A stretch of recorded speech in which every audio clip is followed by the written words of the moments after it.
Assalamualaikum warahmatullahi wabarakatuh. Waalaikumsalam warahmatullahi wabarakatuh. Assalamualaikum warahmatullahi wabarakatuh. Selamat pagi, salam sejahtera bagi kita Ya, semua. selamat pagi. Selamat pagi. Pagi.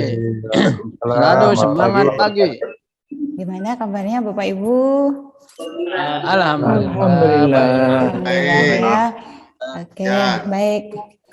Oke, kemarin kita sudah sempat membahas materi sebenarnya ya, hanya masih ada satu JP yang belum kita lanjutkan ya. Sebenarnya bisa saja kita manfaatkan lewat forum gitu ya, tetapi kalau dari pengalaman yang sudah itu kadang ada yang mengeluhkan kayaknya kurang maksimal kalau forum, kelamaan ngetiknya gitu ya. Antara kalau kita ketemu begini kan apa yang mau kita diskusikan bisa langsung gitu ya Bapak Ibu ya, kita lebih interaktif gitu.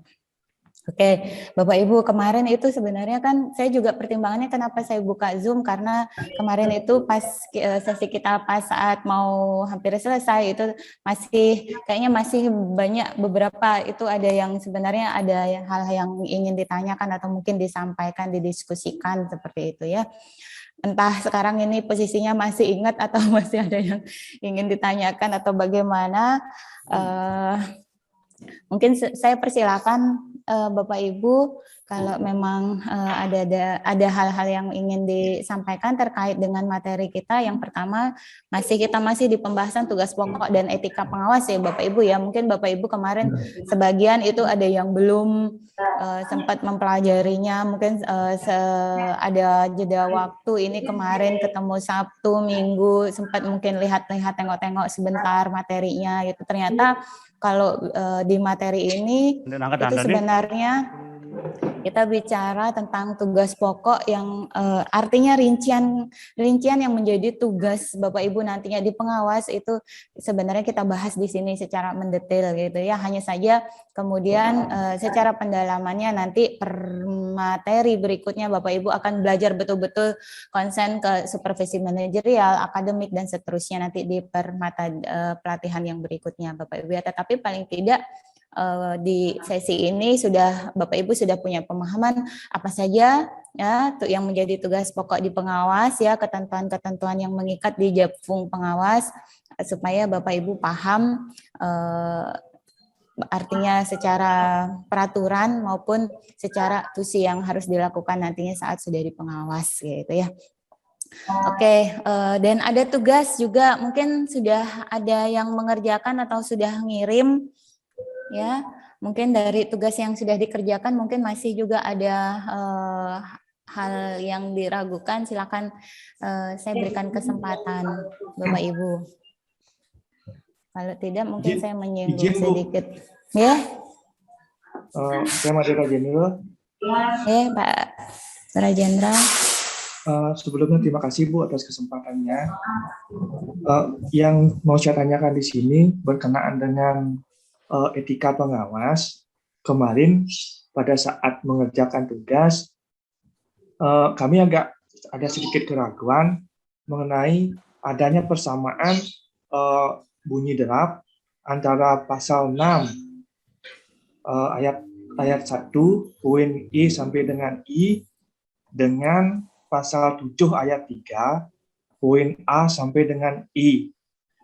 Nah, apakah memang seperti itu atau bagaimana itu Bu? Apakah memang keduanya itu sama atau di draft ini ada kekeliruan? Mungkin mohon pencerahannya Bu. Oke, baik, terima kasih Pak Rajendra. Sebentar saya buka dulu filenya.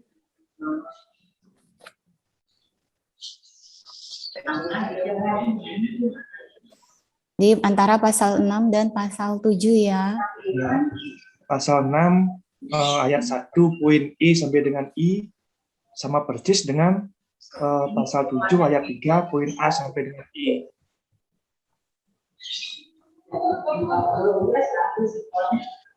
Oke, dalam pelaksanaan.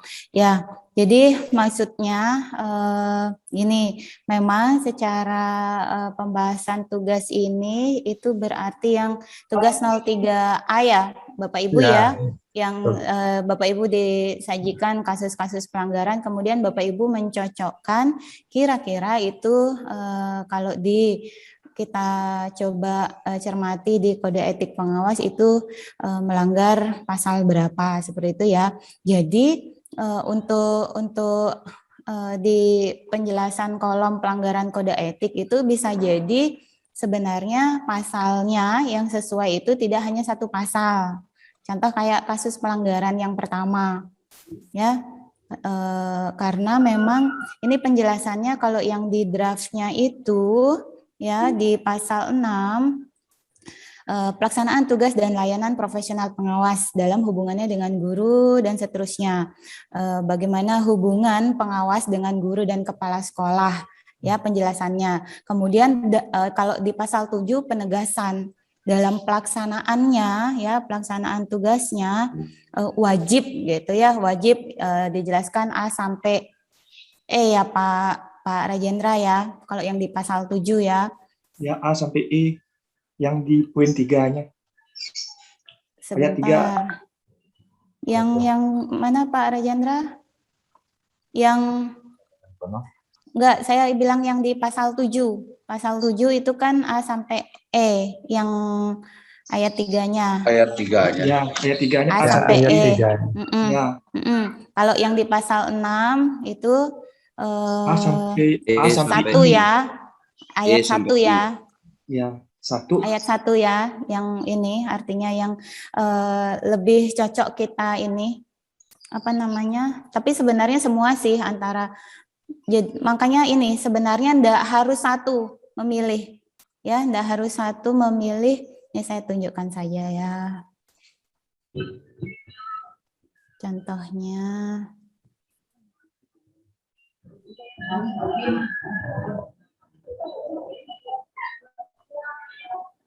Nah, Bapak Ibu yang lain ngerjakannya gimana? Apa hanya satu Pak Rajendra bingung ini sebenarnya mau milih yang pasal 6 atau pasal 7 ya, atau kedua-duanya sempat dimasukkan atau gimana? Saya masukkan kedua-duanya, Bu. Ya, enggak apa-apa. Jadi contohnya ini. Kita rata-rata pasal 6, Bu. Cuma satu Rata-rata pasal 6, Bu. Iya, pasal memang rata-rata pasal yang 6. paling dominan itu pasal 6. Ya, Pasal betul. 6. Yang paling dominan itu pasal 6, betul. Pasal Tapi 6. kemudian kalau dibaca-baca lagi ya, ternyata memang tetap ada Pasal lain. keterkaitannya juga di pasal lain. Contohnya nih, Iya. pengawas memberikan saran-saran ya guru dalam proses pembelajaran, hanya melihat RPP tanpa melakukan supervisi kelas ya. Ini dia hubungannya dengan pasal 6 ayat 1 ya, pengawas sekolah berperilaku harusnya gitu ya. Ini kan kalau bicara ini kan pelanggaran mestinya profesional. Kalau yang namanya profesional harusnya gimana? Namanya supervisi ya harusnya lengkap secara alurnya dilaksanakan semuanya ya, tidak hanya artinya sepotong-sepotong ya kerjanya, seperti itu kan gampangnya kita ini kan apa namanya pahaminya. Kemudian pengawas sekolah menjalin komunikasi ya, konsultasi, klarifikasi, konfirmasi, ini kan secara proses utuhnya ya, tidak hanya melihat ini saja ya, tetapi kita saat kita nyermati, kita memberikan masukan, koreksi, bimbingan dan seterusnya. Ini kan mewakili di sini sebenarnya ya. Kemudian disiplin, memiliki disiplin yang tinggi dalam melaksanakan tugas profesi sebagai pengawas. Artinya apa?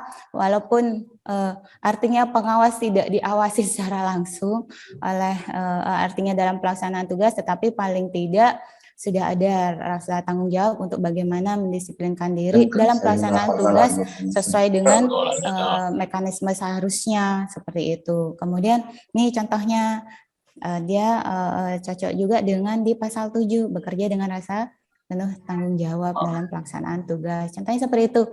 Sudah benar berarti yang Pak Rajendra ini kan ya. Jadi memang sama-sama saling terkait gitu ya. Memang karena dia ini bicara Ini bicara pasal 6 itu tentang bagaimana seharusnya hubungan pengawas sekolah dengan guru dan kepala sekolah atau kepala madrasah. Kemudian kalau yang di pasal 7 bagaimana pelaksanaannya. Ya, pelaksanaannya terkait dengan tusi yang pengawas miliki. Ada penegasan lagi bahwasanya dalam pelaksanaan tugas itu wajib seperti ini. Itu memang saling menguatkan ya, pasal demi pasal, namanya peraturan kan pasti umum seperti itu. Ya, artinya ada keterkaitan pasal di antara pasal-pasal itu dan saling menguatkan gitu. Seperti itu Pak Pasa, kok Pak Pasa ya, Pak Rajendra. Pak Rajendra? Ya Bu, terima kasih atas pencerahannya. Oke. Teman-teman yang lain bagaimana? Ada yang ingin ditanyakan enggak? Kemarin itu kan pas kita mau menyelesaikan sesi itu kan Bapak Ibu masih banyak sebenarnya yang mau disampaikan gitu ya, saking sudah di-cut waktunya, sudah selesai. Ataukah terkait dengan tugas mungkin? Kalau yang 03B jelas kan Bapak Ibu ya, 03B itu terkait dengan butir-butir di kode etik. Bapak Ibu mencoba menghubungkan di sana. Halo. Hai. Hai. Saya sedikit Bu, permisi. Yeah. Nama saya Dewa Gede Braketape, asal Gianyar Bu. Pak Dewo. Ya, silakan Pak. Sambil saya nyari di layar di mana Pak Dewonya. Kemarin sudah banyak Ibu jelaskan terkait dengan tupoksi pengawas, yang mana pengawas juga kemarin dijelaskan dalam pembuatan SKP itu tugas pokoknya kepala sekolah.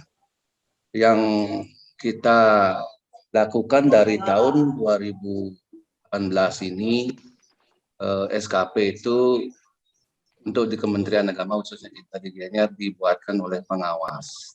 Tapi sebelum itu dulu SKP-nya dibuatkan oleh kepala sekolah. SKP Bagaimana guru ya Pak maksudnya? Ya. Mohon pencerahannya, itu yang pertama. Kemudian yang kedua, terkait dengan tupoksi daripada pengawas begitu kompleksnya, saya baca bahkan pencerahan dari Ibu.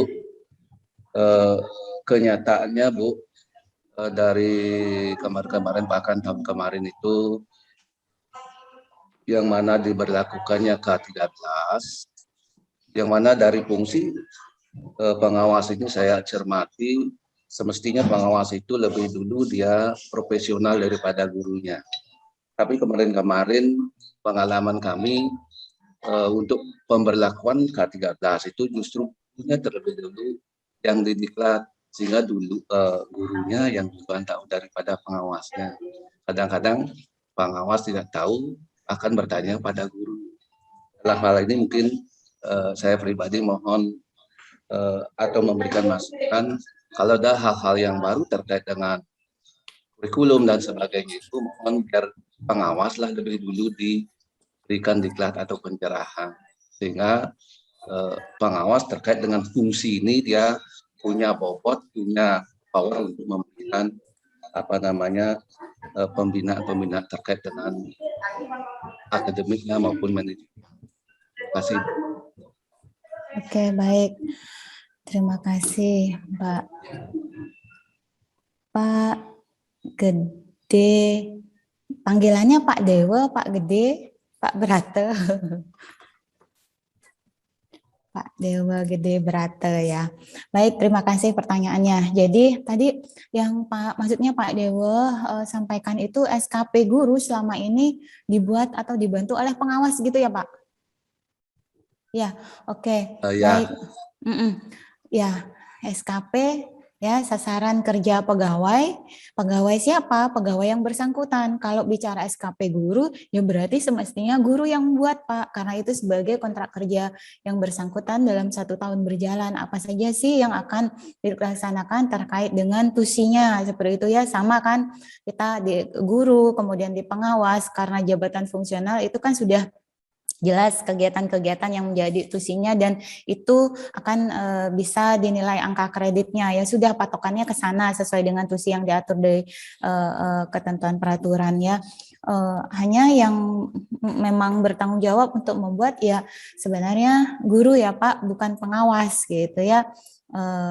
Untuk apa namanya SKP sama nanti Bapak Ibu nanti saat Bapak Ibu sudah di pengawas juga, karena Bapak Ibu lah yang paling tahu dengan tusi Bapak Ibu sebagai pengawas, kemudian berapa sekolah binaan atau guru binaan dalam 1 tahun itu, nanti Bapak Ibu bagaimana men-settingnya untuk mendistribusikan tugas-tugas itu supaya artinya bisa dilakukan secara bertahap dan memenuhi target sampai akhirnya di akhir tahun itu bisa mencapai kinerja yang diharapkan. Tentu Bapak Ibu sendirilah yang menyusun SKP itu. Jadi yang perlu diluruskan bukan tanggung jawab kepala sekolah, bukan tanggung jawab pengawas, tetapi guru langsung, guru yang bersangkutan.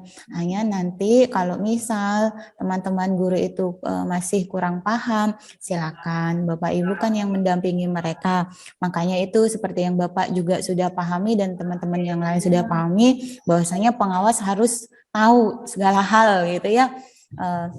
Tidak hanya menyangkut kebutuhan artinya profesi kita sendiri, tetapi karena guru itu jadi binaan kita, tentu seluk-beluk di guru pun kita harus paham. Nah di sana kalau memang teman-teman guru itu belum paham di SKP-nya, paling tidak di sela-sela saat Bapak Ibu memberikan pembinaan, Bapak Ibu bisa memberikan tambahan pemahaman ke teman-teman guru. Tapi yang perlu diluruskan jelas bukan tanggung jawabnya pengawas ataukah kepala sekolah, apalagi TU itu ya. Kalau dulu-dulu mungkin yang pertama TU, bukan kepala sekolah. TU di tata usahanya langsung dibikinkan, tinggal tanda tangan seperti itu kan Pak. Dan mungkin nyambung ke keluhan teman-teman cerita yang kemarin-kemarin untuk di dupanya, di penilaian kinerja itu ya, kadang itu masih beberapa itu ada yang sebatas ada secara fisik, secara administrasinya tahu, tapi secara prosesnya belum maksimal sesuai dengan yang semestinya dilakukan seperti itu ya Pak Gede ya, Pak Dewa Gede. Berateng ya. Kemudian berarti guru tanggung jawabnya Bu ya.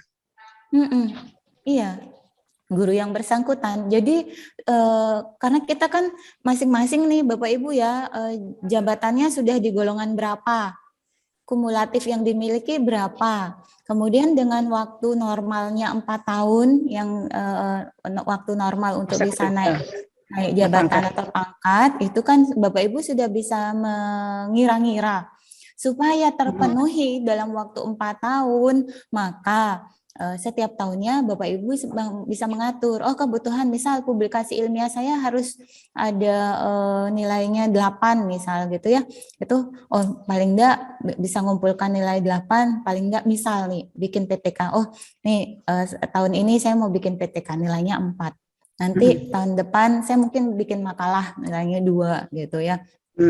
Ataukah tahun depan karena tahun ini saya bikin PTK, nanti saya coba ringkas, saya tulis dalam bentuk artikel, nanti saya coba publish ke salah satu jurnal gitu. Itu misal seperti itu. Kemudian nanti tahun depannya lagi, tahun ketiga saya bikin makalah gitu. Jadi target itu siapa yang bisa merencanakan? Tentu yang bersangkutan langsung, baik guru maupun nanti Bapak Ibu kalau di pengawas sesuai dengan tusi Bapak Ibu pengawas. Jadi target itu bisa direka-reka oleh yang bersangkutan. Seperti itu ya Pak Dewa, nggih. Itu yang perlu diluruskan. Jadi harus, namanya jabatan fungsional kan sifatnya mandiri ya. Memang kita harus tahu betul kita ini apa sih tuntutannya gitu ya. Kemudian kebutuhan kita, kalau dengan tuntutan seperti itu berarti kita kebutuhan kita apa? 1, 2, 3, 4 dan seterusnya. Harus kita atur ya harus kita atur dari waktu ke waktu, tahun pertama, tahun kedua, tahun ketiga, supaya jelas targetnya, sehingga pada akhirnya paling tidak di 4 tahun yaitu akhirnya semua bisa terpenuhi dan kita siap untuk naik pangkat jabatan satu tingkat yang lebih tinggi seperti itu.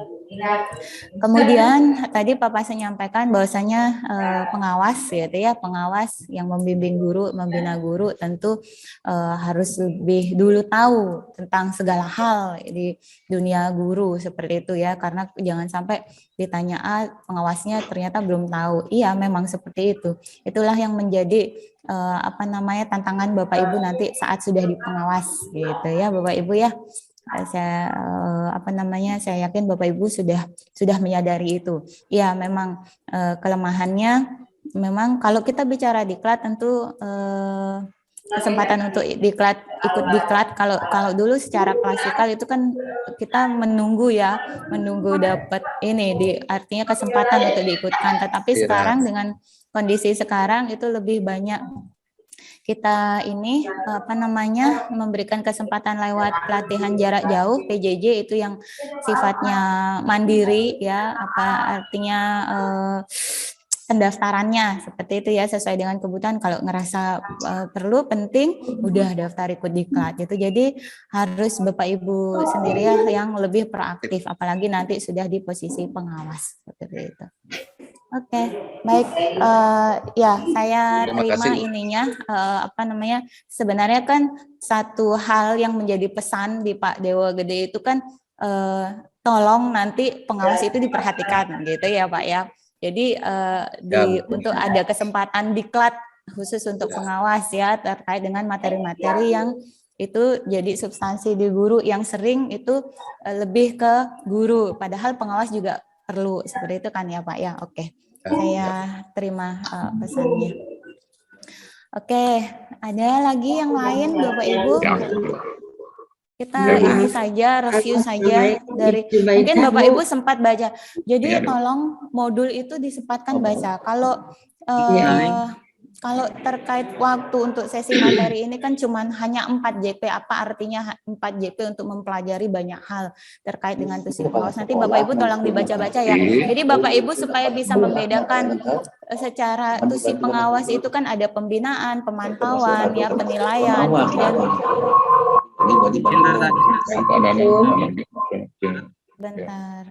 kemudian melaksanakan Dimlat supaya Bapak Ibu paham perbedaan di antara kegiatan-kegiatan itu, bagaimana secara pendekatannya, metodenya, kemudian fokus apa yang disasar di masing-masing itu, ya. Kemudian nanti bagaimana bikin perencanaannya, tetapi kalau bagaimana bikin perencanaan nanti Bapak Ibu akan belajar di masing-masing materi inti setelah materi tupoksi ini, ya. Oke, tadi sepertinya Bu Zubaidah. Ya, halo, assalamualaikum Pak Beli ya. Waalaikumsalam warahmatullahi wabarakatuh. Ya, mau bertanya nih Bu, mohon maaf untuk peserta. Kebetulan kita ini sedang menjalani COVID pembelajaran melalui daring Bu.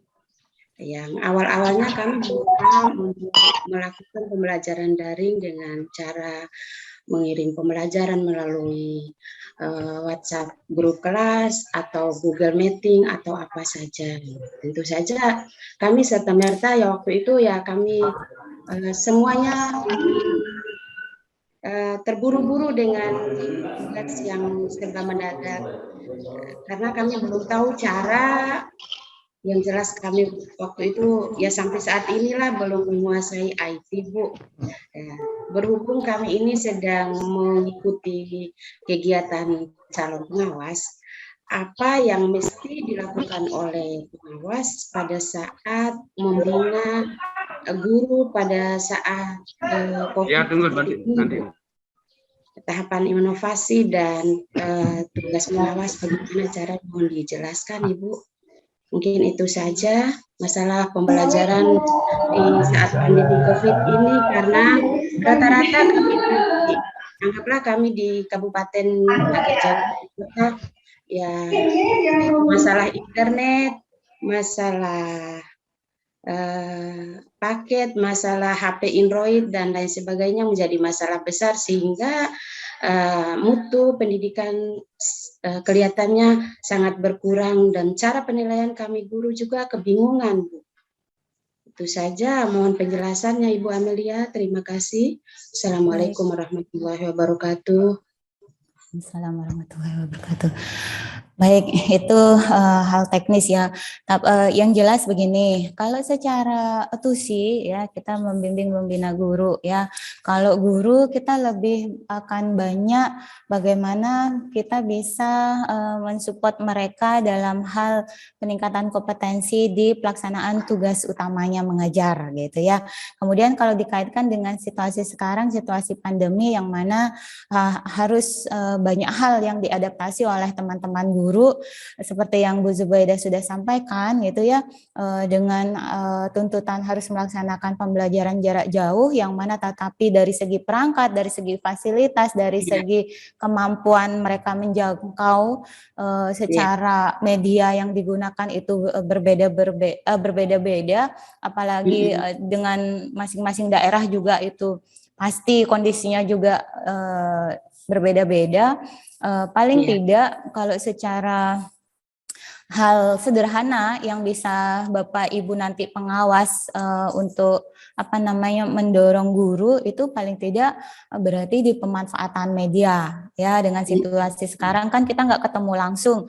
Nah, kita harus memaksimalkan media-media yang bisa kita gunakan untuk menjembatani hal tersebut. Kita nggak bisa ketemu anak-anak, tetapi tidak semua juga bisa menjangkau media pembelajaran daring dalam jaringan. Nah, itu dia. Jadi fokus pembelajaran jarak jauh itu kan sesungguhnya tidak sebatas pembelajaran online ya Bapak Ibu ya, tetapi sebagian yang tidak terfasilitasi di sana Bapak Ibu harus bisa memikirkan, oh berarti paling tidak kalau nggak bisa online berarti paling tidak harus saya ada strategi, mungkin ada pembimbingan secara sistem cluster misal seperti itu. Kemudian bagaimana dari segi kemasan materinya.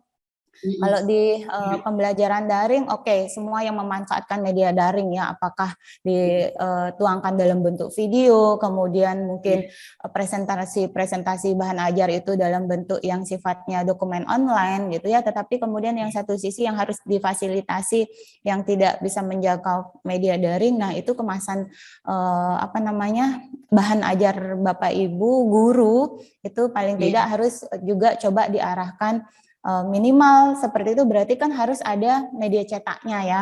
Hanya kalau secara teknis bagaimana caranya supaya bisa sampai ke anak-anak kan berarti harus juga atur strateginya, apakah ada menjemput gitu ya ke rumah ibu guru atau ke sekolah, tetapi tentunya karena prokes itu hanya batas sebentar saja, berarti Bapak Ibu harus menyiapkan media cetaknya. Bagaimana menuangkan media ajar dalam bentuk cetak supaya artinya sesuai dengan tuntutan kurikulum, itu tentu banyak hal yang bisa dieksplor di sana. Mungkin mengembangkan dalam bentuk diktat seperti itu ya. Kemudian bahan ajar yang lain silakan diktat modul seperti itu ya, silakan. Itu banyak hal yang bisa dieksplor di sana. Jadi tentunya gagasannya paling tidak Bapak Ibu pengawas harus terpikirkan ya, mau seperti apa yang bisa dikembangkan, apakah yang dalam bentuk daring ataukah bukan daring tetapi tetap bisa dijangkau oleh anak-anak yang mana kita nggak bisa ketemu di satu kelas yang seperti biasanya. Itu silakan kemasan bagaimana. Bu Zubaidah ya. Ya, terima kasih Bu Amelia. Oke. Halo. Itu karena ada di tugas itu ya, di tugas 03B ya, Bapak Ibu diberikan kesempatan untuk bagaimana kira-kira alternatif ya, inovasi yang Bapak Ibu bisa coba kemukakan sebagai penyelesaian dari permasalahan-permasalahan yang Bapak Ibu coba kenali atau rinci di pembahasan tugas 03B itu ya. Oke, ini barusan siapa ya yang mau bicara? Nawing. Saya Bu, Darto Bu. Pak Jusnawing. Darto.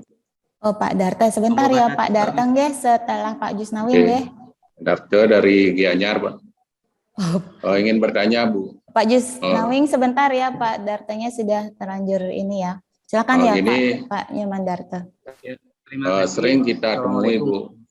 Pak Jusnawing Kita sebentar sebagai ya. guru dulu. Dalam permasalahan itu, saya sering merasa berkecil hati, Bu. Kenapa? Karena dalam supervisi kepala sekolah yang mana tim dari dinas kabupaten datang ke sekolah, nah, di mana dalam supervisi itu sudah dibagi per bidang studi. Nah, jadinya kita guru agama tidak ada yang mensupervisi dari guru dinas. Nah, sekarang tolong bagaimana kajian selanjutnya, Bu? Guru agama tidak ada yang mensupervisi. Supervisi, ya. Kan ada pengawas agama, Pak. Terkadang pengawas agamanya itu tidak langsung bersamaan dengan tim dari dinas, Bu. Tapi kan tetap ada kunjungan oleh pengawas agama. Ada, tapi kan waktunya, Bu, karena di Gianyar permasalahannya pengawasnya sedikit, tapi sekolahnya yang banyak dan guru-gurunya yang banyak. Jadi kami jarang juga mendapatkan seperti itu. Oke, itu hal teknis sekali ya Bapak Ibu ya kalau seperti itu dan menyangkut pengawasnya sih sebenarnya ya mengatur waktu untuk kunjungan ke masing-masing guru binaannya itu tentu itu sudah kembali ke pengawas yang bersangkutan. Hanya itu dia makanya kemarin yang sempat saya tunjukkan kita mesti punya reng-rengan ini waktu kapan tugas pembinaannya kita jalan, kapan ke sekolah A, sekolah B, ya kemudian lanjutannya dan seterusnya itu harus punya reng-reng waktu sehingga bisa berjalan secara kontinu, Pak Nyoman Darto, ya.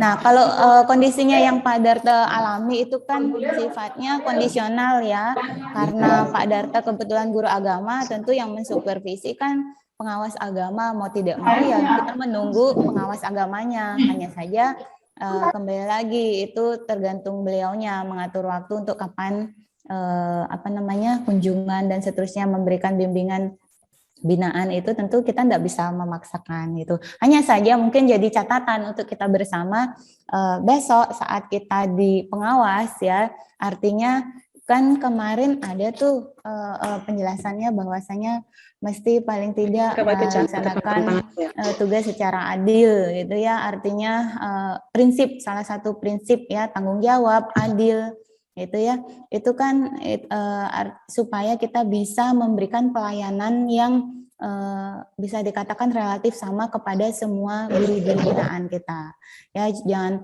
hanya yang sekolah ini aja yang sering dikunjungi, yang ini nggak pernah dikunjungi, nggak pernah dikasih review atas apa yang diperiksanya seperti itu ya, artinya itu mungkin pelajaran yang bisa kita ambil ya. Seperti itu Pak Nyoman Darto ya, karena memang mau tidak mau karena memang kita guru agama nanti yang supervisi pasti pengawas agama bukan pengawas dari dinas seperti itu. Pak Nyoman Darto seperti itu sementara. Terima kasih Bu. Ya mohon izin Bu Amelia. Sebentar Pak Jusnawing tadi masih ada enggak di sini Pak Jusnawing? Pak Jusnawing. Assalamualaikum warahmatullahi wabarakatuh. Waalaikumsalam warahmatullahi. Assalamualaikum warahmatullahi wabarakatuh. Waalaikumsalam warahmatullahi. Saya Jusnawing dari Lombok Barat. Izin bertanya. Yang pertama pertanyaan kami dari slide yang dikirimkan oleh narasumber terkait dengan kode etik itu ada dua versi yang saya lihat. Yang pertama yang dalam bentuk Word itu memuat pasal-pasal, kemudian yang kedua dalam bentuk slide hanya memuat, dan kalau kami perhatikan ternyata kan ada perbedaan, beberapa perbedaan antara kedua itu. Mohon dijelaskan apakah yang di slide PowerPoint itu merupakan plan atau memang ada yang lain gitu. Kemudian yang kedua, tadi sudah dijelaskan bahwa seorang pengawas harus mengetahui banyak hal.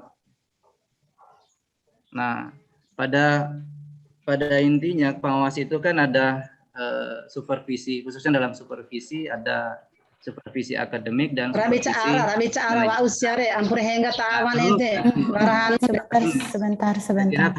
sebentar Pak terkait dengan tugas suaranya terganggu dengan yang lain.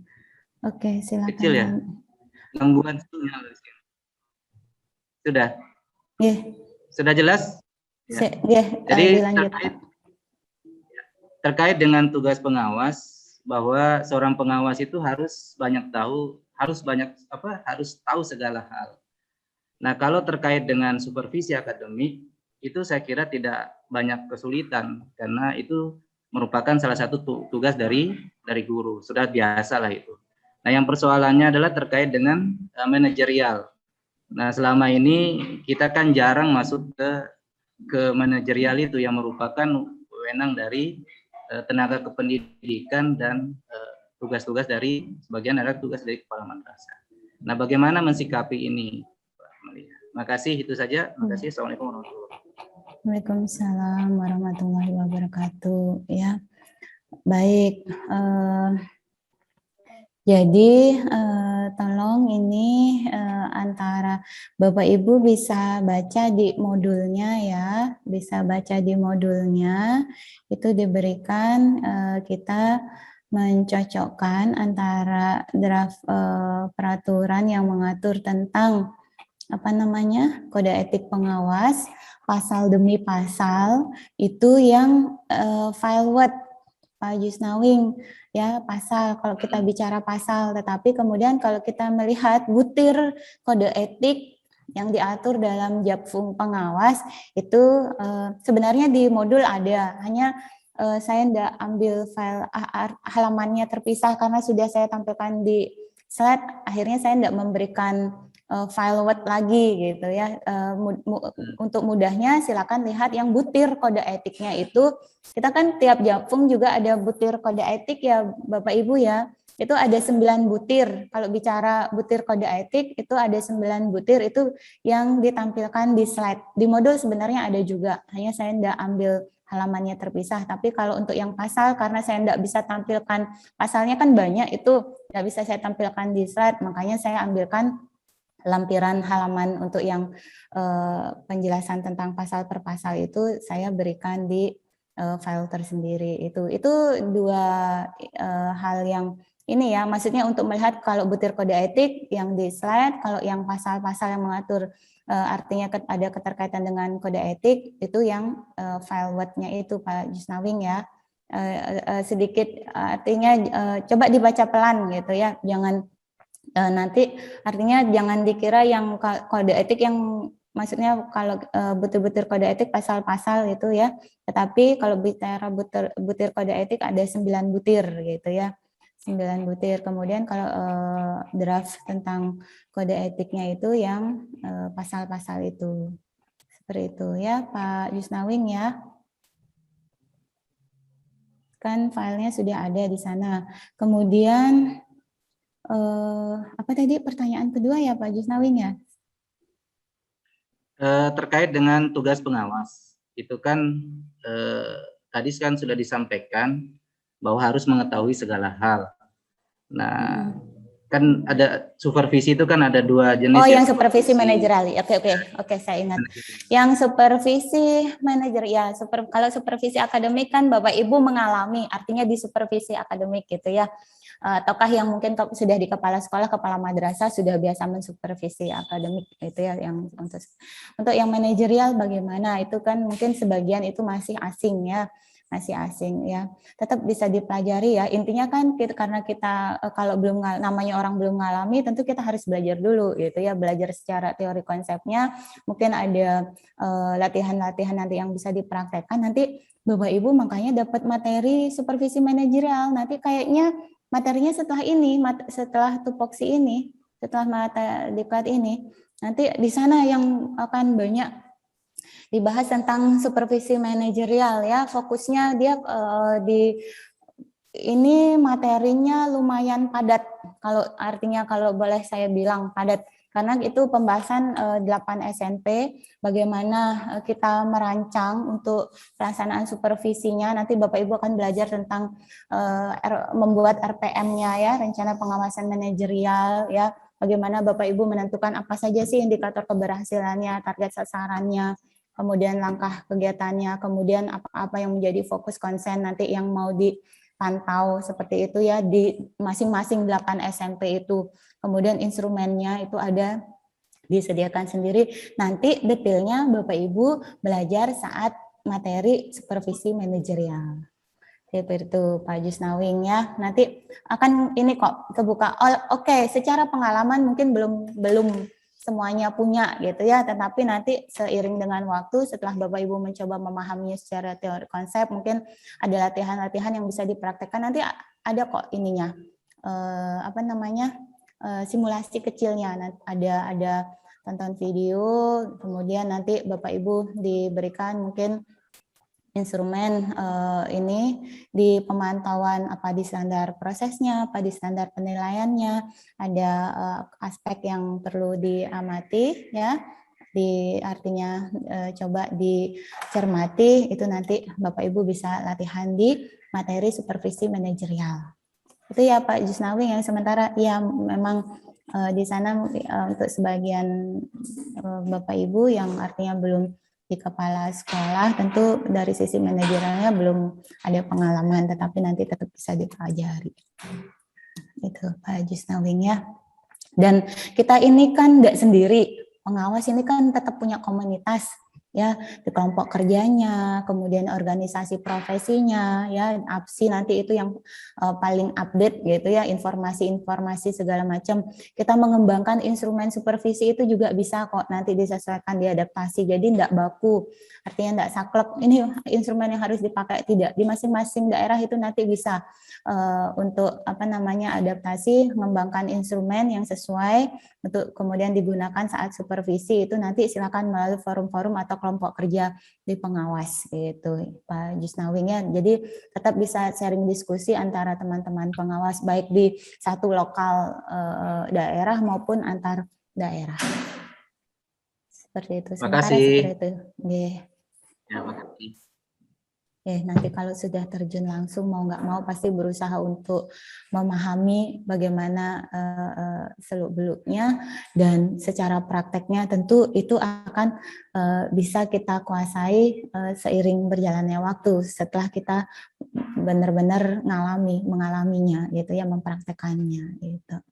Nggak apa-apa, bisa tetap sharing diskusi di antara teman-teman pengawas gitu. Oke, Bapak Ibu ada lagi?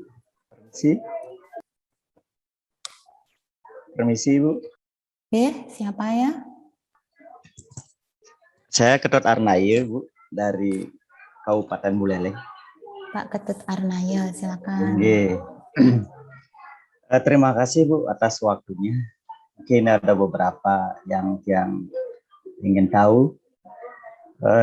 Apakah ada perbedaan tugas dari pengawas sekolah muda, pengawas sekolah madya, dan pengawas sekolah utama? Terus yang kedua, pola apa yang baik dilaksanakan oleh pengawas dalam masa pandemi ini, baik itu untuk kegiatan di supervisi manajerial maupun di supervisi akademik. Nah itu aja Ibu, terima kasih. Oke, baik, terima kasih. Pertanyaan yang pertama, ini saya langsung ini ya. Ini saya highlight, ini perbedaannya ya. Kalau antara pengawas muda, madya, utama ya. Jadi kalau untuk di muda itu sasaran binaannya itu masih pada guru ya, belum ke kepala sekolah atau kepala madrasah. Kemudian di pemantauan SMP baru 4 SMP yaitu standar isi, standar proses, SKL dan standar penilaian untuk yang pengawas muda. Sedangkan kalau untuk yang di pengawas madya sudah boleh ini ya, pembinaannya guru dan kepala sekolah. Ini bedanya di sasarannya ya. Kemudian untuk pemantauan SMP-nya sudah boleh di 8 SMP itu. 8 SMP itu perbedaannya antara muda madya ya. Kemudian saat ini penilaian kinerjanya, kalau di sini hanya sebatas memverifikasi hasil PKG ataukah memang saat dibutuhkan itu menilai kinerja guru. Kalau di muda belum berhak untuk menilai kinerja kepala sekolah atau kepala madrasah, tetapi kalau di madya sudah boleh menilai kinerja guru dan kepala atau kepala sekolah atau kepala madrasah. Kemudian untuk di BIMLAT-nya untuk yang muda hanya sebatas memberikan BIMLAT kepada teman-teman guru. Kalau untuk di pengawas madya itu boleh sampai ke kepala sekolah atau kepala madrasah. Tentukan nanti kalau secara substansi materinya disesuaikan dengan kebutuhan. Kalau guru berkaitan dengan tugas utama guru, merencanakan, melaksanakan, dan melakukan penilaian. Kalau di kepala sekolah tentu lebih ke sisi manajerialnya. Seperti itu ya Bapak Ibu ya. Kemudian pengawas madya, karena ada pengawas sekolah muda, maka pengawas madya ada tambahan satu kegiatan atau tugas yang bisa dilakukan, yaitu memberikan bimbingan kepada pengawas-pengawas muda. Itu ya perbedaannya ya Bapak Ibu ya. Kemudian satu dengan di pengawas utama itu,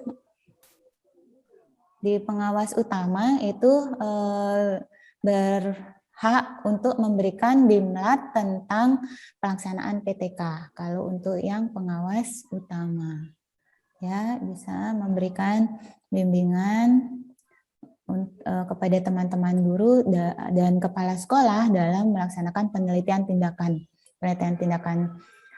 kelas. Kalau untuk teman-teman guru, penelitian tindakan sekolah untuk kepala sekolah ya, seperti itu. Itu perbedaannya. Pak siapa tadi nanyakan? Pak Ketut Arnail ya, itu perbedaannya ya Pak. Terima kasih, kemudian pertanyaan yang kedua sebenarnya hampir mirip, itu masih ada relevansinya dengan pertanyaannya Bu Zubaidah ya. Bagaimana dengan situasi sekarang itu kan ya Pak ya, tadi ya pertanyaannya ya, apa yang harus dilakukan. Tetap berarti paling tidak bukan artinya dirumahkan, kita bekerja dari rumah, pengawasan itu tidak jalan gitu ya, tetap bisa jalan. Jadi kita harus memanfaatkan media gitu ya, memanfaatkan media, dan ini bisa dikembangkan sebagai salah satu inovasi Bapak Ibu dalam menjalankan tugas nanti sebagai pengawas. Apakah nanti media interaksi antara pengawas dengan gurunya nanti kita siapkan forum online-nya gitu ya, forum online. Kalau secara pembahasan mungkin seperti ini, Zoom meeting, Google Meet atau yang lain silakan. Kalau secara forum artinya kelasnya itu apakah pakai classroom ataukah pakai site gitu ya, seperti contoh yang mudah itu yang paling familiar itu teman-teman guru itu kan Google Site gitu, bikin site. Jadi materi-materi yang ingin Bapak Ibu kuatkan ke teman-teman guru, siapkan materinya di sana. Kemudian mungkin ada forum diskusinya, kemudian mungkin instrumen, nanti ada jadwal segala macam, makanya harus bisa nampilkan atau memanfaatkan media, bagaimana tetap ada komunikasi interaksi antara pengawas dengan teman-teman guru gitu. Tetap bisa dijalankan Bapak Ibu, contoh nih supervisi akademik gitu, supervisi akademik mau telah RPP teman-teman guru silakan diberikan kesempatan untuk mengirimkan RPP-nya ya. Mungkin kalau supaya ada interaksi, convert dia ke dokumen online sehingga kita bisa komentari atau tanggapi saling, artinya secara interaktif seperti itu ya. Kemudian Nanti saat misal observasi kelas, Bapak Ibu bisa hadir saat mereka melakukan meeting dengan dengan anak-anak didiknya seperti itu, ikut mengamati proses belajarnya seperti apa, atau kan mungkin di pengelolaan kelas online-nya gitu ya, seperti mungkin ada sebagian yang memakai classroom, ataukah kalau yang teman-teman madrasah itu e-learning madrasah, bagaimana di pengelolaan kelas mayanya, apakah teman-teman guru sudah ada penyajian materi, kemudian ada forum dengan anak-anak, kemudian penugasannya bagaimana gitu. Apakah ada feedback dari teman-teman guru itu ke anak-anak saat pemberian tugas dan seterusnya, itu tetap bisa jalan. Hanya tentu kita harus memanfaatkan media yang tersedia gitu. Berarti tidak boleh lagi namanya pengawas itu gaptek Bapak Ibu ya. Harus bisa semuanya gitu. Insya Allah seiring sejalan nanti pasti akan terlatih gitu karena kebutuhan dan tuntutan gitu. Mohon izin Mbak Amalia. Yes. Dari Pak Saihun. Pak Saihun, yes, silakan. Ya. Terima kasih atas kesempatan yang diberikan. Mohon maaf tadi saya agak gangguan sehingga sempat keluar gitu ya. Jadi pertanyaan saya itu, saya melihat kan ada pengawas MI, pengawas sanawiyah dan aliyah. Bisa nggak kita memilih saya mau di aliyah gitu?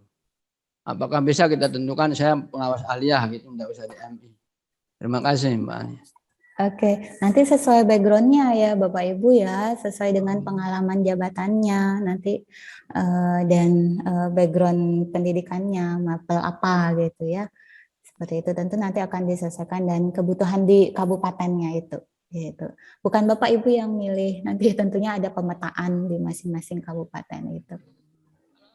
Jadi syaratnya untuk asanawiyah atau aliyah misalnya kan kita di MI. Tapi kan kita S1 atau S2-nya PAI gitu kan. Nanti Pak. Ya, sesuai dengan nanti pemetaan kebutuhan di masing-masing daerahnya ya. Pak Sayun ya. Ya, mohon izin Bu. Ya. Assalamualaikum, bisa masuk Bu Amalia? Ya, mohon izin mau bertanya Mbak Amalia. Sebentar, yang Pak Sayun sudah ya sebentar itu ya. Ya, kalau sudah maunya lah, kita itu. pasti Pak. Oke lah nanti. Ya, terima kasih nanti Mbak Alia. pemetaan kebutuhan Sabar, di masing-masing daerah. sabar Pak Sayun, sabar. Sebentar sebelum Bu Dian ini ada bapak-bapak, enggak tahu ini siapa yang ini. Bisa masuk. Pak siapa ya Pak? Pak Sawal ya? Pak Muhammad Sawal ya? Atau siapa yang mau bertanya? Pak Haji Tamin, siap? Disebutkan namanya ya Bapak Ibu ya saat ada yang ingin disampaikan, jadi mudah kita. Siapa Pak? Pak Asyak itu yang rasa. Dengan Pak Parman. Lombok Tengah bisa masuk. Halo, mohon izin. Mohon izin, lalu Muhammad Sawal. Lombok Tengah. Pak Lalu Muhammad Sawal. Ya Pak Muhammad Sawal dulu.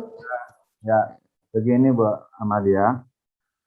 Terkait dengan kenaikan pangkat, misalnya dari 3D ke 4A, itu butuh angka kredit minimal 400 kan? 400. Kemudian dari kasus kemarin, ada dia punya angka kredit 320, kan? 320, contohnya itu ya? Kemarin ya. Ya. Nah, kemudian di saat yang bersamaan, dia punya ijazah S2. Mana perhitungannya itu aja? Mohon penjelasan. Sama dia ya. Kalau ijazah, sudah Pak? Angka kreditnya sama dia. Oke, ya. Jadi kemungkinannya yang bersangkutan akan punya tabungan tambahan angka kredit gitu ya dari yang dipersyaratkan. Dia misal punya sudah 320, kebutuhan kumulatifnya 400, berarti kekurangannya kan 80 ya Pak ya. 80, tetapi kemudian kemarin kan kita sudah coba hitung, jadi paling tidak dari 80 itu mesti 80% dari utama. 80% itu kan kemarin 64 ya Bapak Ibu ya? 64. Kemudian kalau misal yang bersangkutan punya ijazah S2 yang belum diajukan, silakan diajukan. Ijazah S2 itu biasanya kita hitungnya ini ya selisihnya ya. Kalau S1 kan 100, S2-nya 50, S3 50.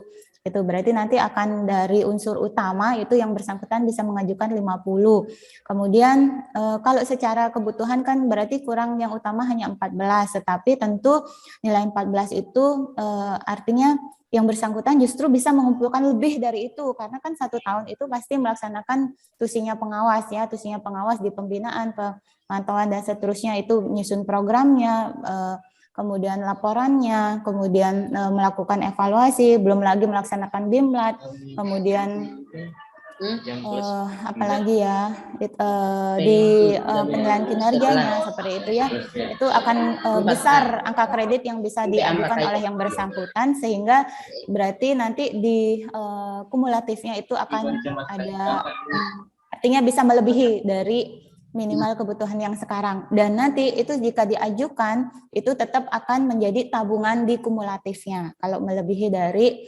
misal sudah 400, berat kalau ada melebihi dari sana, kelebihan yang di 400 akan jadi tabungan untuk kenaikan pangkat berikutnya, tetapi secara kumulatif. Kemudian misal dia ke 4A, berarti akan ada tabungan sebesar berapa, dari 4A ke 4B itu tetap ada kebutuhan 80% dari utama, maksimal 20% dari penunjang, kemudian angka kredit dari pengembangan profesinya harus dipenuhi. 4A ke 4B itu kan 6, 8, 10 kebutuhannya, berarti itu dari 0. Misal tadi kemarin pada saat 3D ke 4A gitu ya, 3D ke 4A itu kan kebutuhannya 8, tapi yang bersangkutan misal ngajukan 10 atau 15 gitu ya, itu secara kumulatifnya saja bisa jadi tabungan, tetapi bukan artinya kelebihan, misal dia ngajukan 10, padahal kebutuhannya 8, yang 2 itu tidak bisa kita jadikan, oh saya sudah punya 2 dari pengembangan profesi untuk 4A ke 4B, tidak. Secara kumulatifnya ditabung, tetapi untuk pengembangan profesi mulai dari 0, untuk mengumpulkan 4A ke 4B kebutuhan 10 berarti mengumpulkan dari 0 lagi, seperti itu. Itu Pak Sawal ya. Paham. Terima kasih. Oke, baik. Bapak Ibu, kita lagi sedikit ya. Siapa tadi yang mau ini? Kayaknya tadi Bu Dian atau Pak Parman gitu ya? Pak Parman. Pak Parman, saya Bu. Silakan Pak Parman. Kemudian, oke, terlanjur ini Pak Parman dulu, enggak apa-apa. Baik, Assalamualaikum warahmatullahi wabarakatuh. Waalaikumsalam warahmatullahi wabarakatuh. Nyambung dengan pertanyaan Pak Ketut Anayat tadi tentang nih bagian pengawas sekolah muda, pengawas sekolah mada, dan pengawas sekolah utama. Ini kenyataannya di lapangan sekarang ini, kalau kita ditugaskan, pengawas sudah ditugaskan ke masing-masing madrasah, madrasah tidak mau tahu apakah dia pengawas madya, pengawas muda, atau pengawas yang utama itu tidak mau tahu jabatan dan pengawas. Artinya pengawas itu dirasa sudah mempunyai pengetahuan lebih dari kepala sekolah atau guru-guru yang lain. Nah, bagaimana menyikapi ini ketika kita diminta untuk menjelaskan tentang standar manajerial atau segalanya dari pihak madrasah? Terima kasih. Assalamualaikum warahmatullahi wabarakatuh. Waalaikumsalam warahmatullahi wabarakatuh. Oke, kalau secara pelaksanaan tugas, memang Bapak Ibu mau pengawas muda, madya, utama, itu tetap tugasnya kedua-duanya ya, melakukan supervisi akademik dan manajerial. Hanya saja kemudian hanya secara batasan saja ya, kalau nanti di antara muda dan madya, kalau mudanya hanya 4 itu yang madya itu 8 SMP. Nah, kemudian kan bisa jadi di satu karena kembali ke kebutuhan ya Bapak Ibu ya, ketersediaan pengawas plus juga banyaknya madrasah atau sekolah gitu ya. Jadi bisa jadi nanti mungkin karena saking ininya ya, mungkin nanti akan ketemu di satu ini tuh pengawas muda, ada yang ditugaskan di sana pengawas madya gitu ya.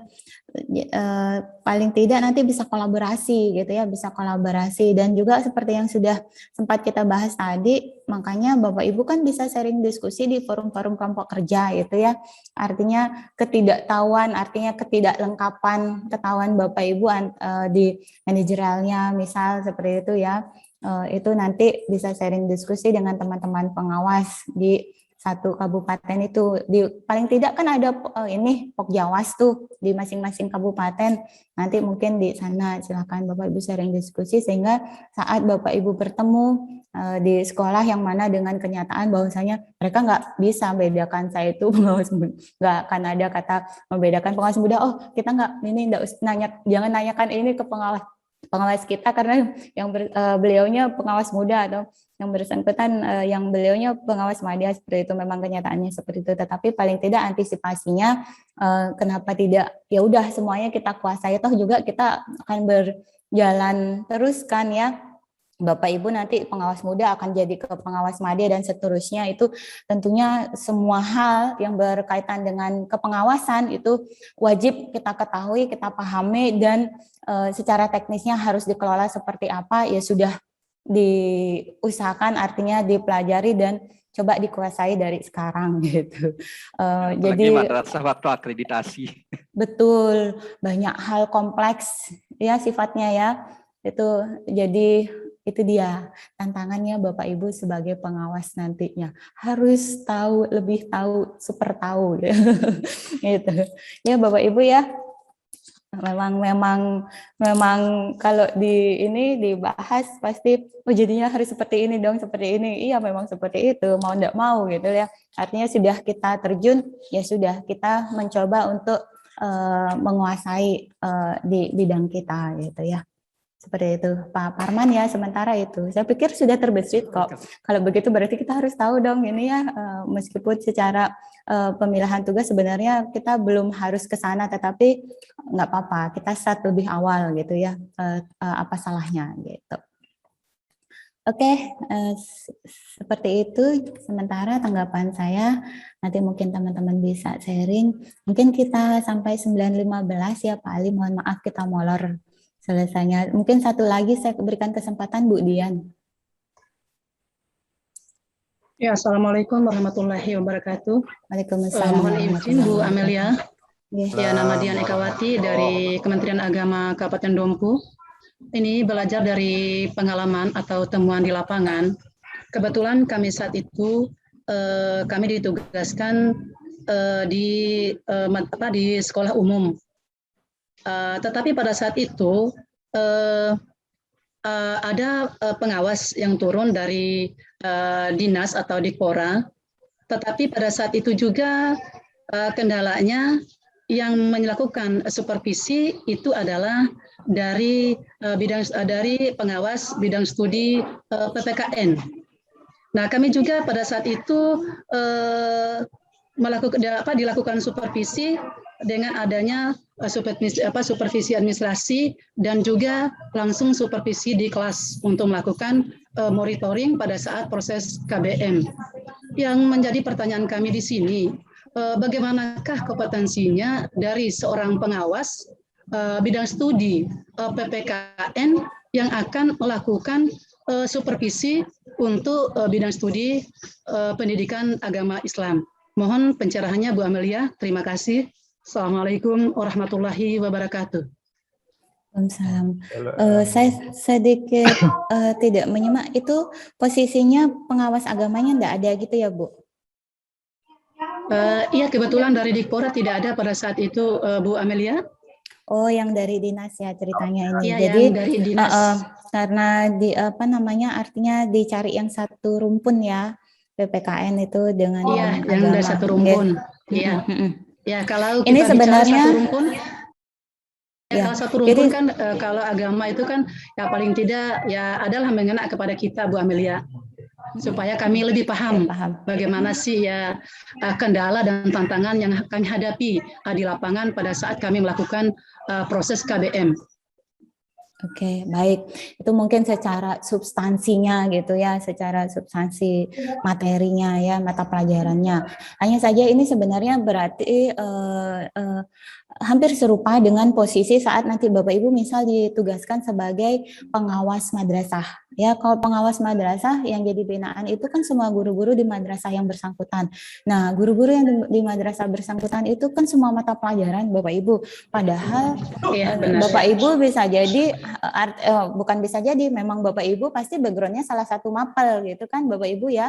Jadi memang juga tentu kita itu dia, jangan juga terlalu kaku dengan saya bahasa Indonesia, saya matematika, saya PPKN, nggak bisa saya memberikan bimbingan arahan. Tentu itu harus bisa lebih fleksibel Bapak Ibu ya, tidak hanya menyasar ke materinya, tetapi secara prinsip pedagogiknya seperti apa sih yang harus dikembangkan atau dikuasai oleh teman-teman guru, yang itu yang justru kita coba ingin menguatkan di teman-teman guru yang jadi binaan kita, seperti itu ya. Kalau masalah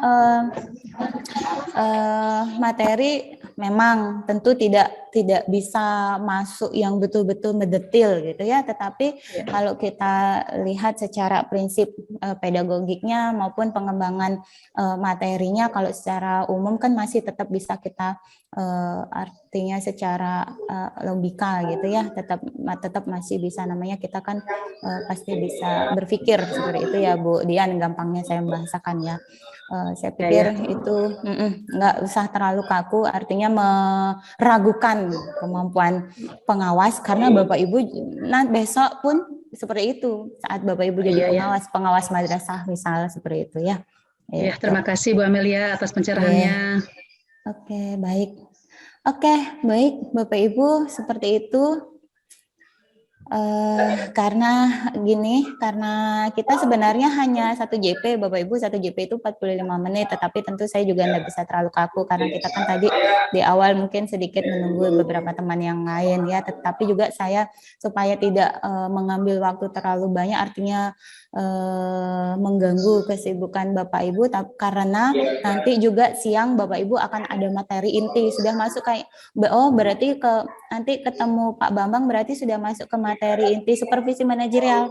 Nih lumayan Bapak Ibu materinya supervisi manajerial, nanti silakan makanya usahakan Bapak Ibu sempatkan baca modul dulu ya, lingkup pembahasan di supervisi manajerial nanti, supaya terutama teman-teman yang merasa masih belum familiar ya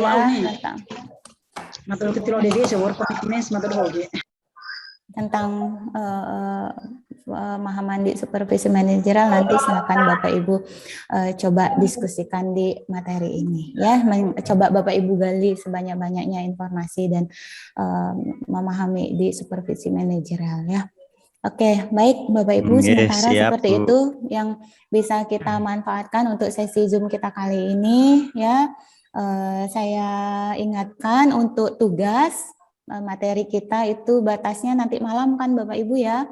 Mohon semuanya untuk bisa menyelesaikan tepat waktu ya.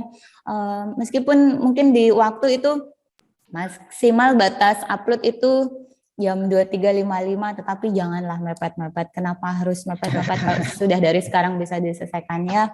Namanya kita ini kita perlu support jaringan dan seterusnya. Nanti kalau mepet-mepet ternyata masih dia ini loading muter-muter, sudah waktu habis itu nggak bisa masuk gitu ya.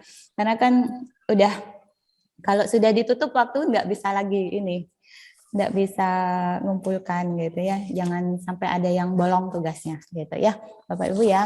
Oke, sementara itu Bapak Ibu. Siap Bu Amelia. Terima kasih banyak.